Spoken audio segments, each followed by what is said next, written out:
Bonjour et bienvenue dans le MAG sur Sensation. S'engager pour l'environnement, c'est un grand sujet d'époque et c'est ce que fait l'association Yvelines Environnement, dont nous recevons aujourd'hui la présidente Christine Françoise Jeanneret. Bonjour. Bonjour aussi à vous et merci de nous avoir invités. Merci à vous d'être ici. L'environnement, ce sont des gestes du quotidien. Notre journaliste Camille Indy est allée vous demander comment vous abordez la question du gaspillage alimentaire. J'achète peu et souvent. Et j'achète seulement quand je n'ai plus dans mes placards et quand le frigidaire est vide.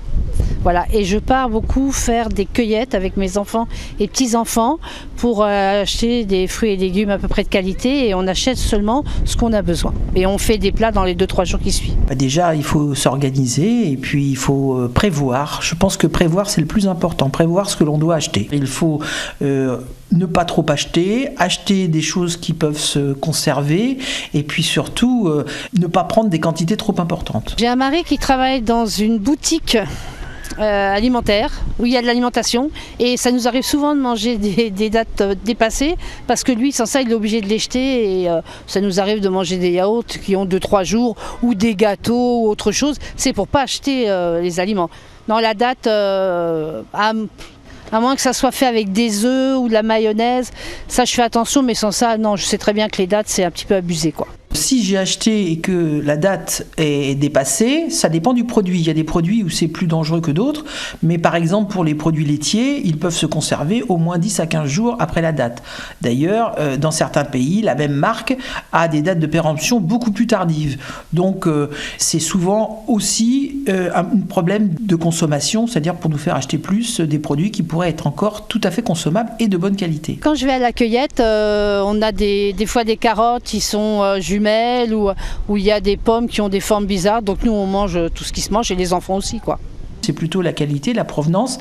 Je vais même acheter certains produits qui s'appellent gueule cassée. Par exemple, il y a des camemberts qui sont gueule cassée, c'est-à-dire c'est d'excellents camemberts, mais qui n'ont pas tout à fait la taille requise pour s'appeler camembert.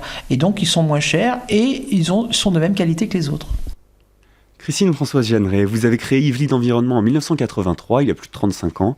Vous avez dû observer une certaine prise de conscience depuis. Tout à fait. Effectivement, les choses ont changé depuis. Certaines prises de conscience sont importantes, c'est vrai.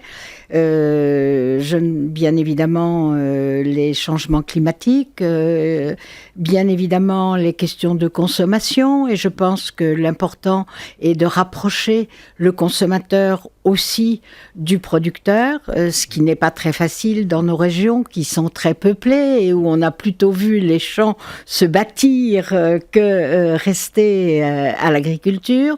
Mais ce sont des éléments importants. Et puis, vous savez, il y a des petites choses qui n'ont l'air de rien, mais qui économisent, par exemple, l'eau, qui est un sujet que nous étudions particulièrement cette année. Eh bien, figurez-vous que si, quand vous vous brossez les dents, au lieu de continuer à laisser le robinet ouvert, on peut le couper, vous coupez et vous avez un verre d'eau, vous laverez aussi bien les dents, il n'y a pas de problème. Donc ça, ce sont des gestes du quotidien. Des gestes du quotidien qui sont faciles, si vous voulez, parce qu'on pense quelquefois, l'environnement sont des grands dossiers, c'est le réchauffement climatique, c'est que peut faire l'homme, des grandes questions qui peuvent se poser et qui sont réelles, mais je veux dire que les gestes du quotidien sont aussi importants. Consommer, puisque vous évoquiez la question de consommation, consommer aussi les légumes de saison. C'est une des thématiques que vous avez portées cette année avec l'association Yvelines Environnement. Alors déjà, comment Yvelines Environnement, donc vous l'avez créé il y a 36 ans, c'est un regroupement d'associations. C'est un groupement. Combien d'associations à œuvrer C'est un groupement d'associations. Nous sommes à peu près sur le département. D'abord, nous ne sommes pas les seuls et de loin, mais nous regroupons un certain nombre d'associations ou de groupements d'associations, parce qu'il y en a plusieurs, si vous voulez, aussi dans le département. Juridiquement, nous sommes une union, ce qui est différent, ce qui veut dire que chaque association est indépendantes l'une de l'autre et que Yvelines Environnement n'a pas d'intervention dans les associations adhérentes. C'est exactement l'inverse, si vous voulez. Ce sont les associations qui sont adhérentes, qui viennent vers nous et qui demandent un soutien dans l'élaboration d'un plan d'urbanisme, de certains dossiers. Voilà comment nous fonctionnons. Parmi les actions emblématiques que vous avez menées, on commençait à parler des légumes de saison. Oui. Il y a ce concours que vous organisez tous les ans auprès des jeunes enfants. C'était la 30e édition cette année, tout à avec la fait. thématique des légumes de saison. Oui.